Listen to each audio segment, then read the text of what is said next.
Audio Jungle. வணக்கம். Hitech news TV செய்திகள். தமிழக அரசின் ஊரக வளர்ச்சித்துறை அனைத்து பணியாளர்கள் சங்க கூட்டமைப்பு மற்றும் மாநில மையத்துடன் இணைந்து அரசின் கவனத்தை ஈர்க்கும் வகையில் 5 அம்ச கோரிக்கைகளை வலியுறுத்தி எழும்பூர் எல்ஜி சாலையிலிருந்து ராஜரத்னம் ஸ்டேடியம் வரை மாநில அளவிலான கோரிக்கை பேரணி நடைபெற்றது.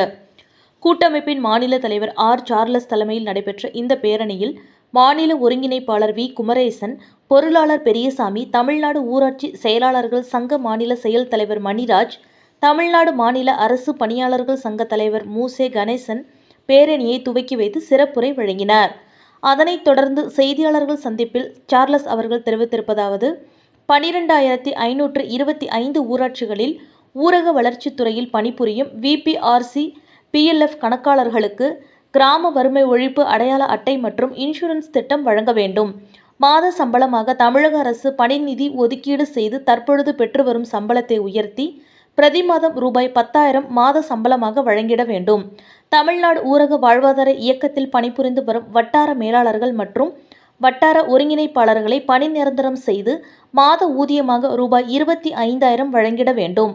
தமிழ்நாடு ஊரக வாழ்வாதார இயக்கத்தில் ஒப்பந்த அடிப்படையில் பணிபுரிந்து வரும் உதவி திட்ட இயக்குநர்களை பணி நிரந்தரம் செய்து அரசு ஊழியராக அறிவிக்க வேண்டும் என்று தெரிவித்தார்.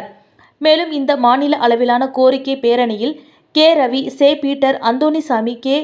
கணேசன், ஆர். ரங்கராஜ் மற்றும் தமிழ்நாடு ஊரக வளர்ச்சித்துறை அரசு பணியாளர்கள், மகளிர் உட்பட 3,000க்கும் மேற்பட்டோர் இந்த பேரணியில் கலந்து கொண்டனர்.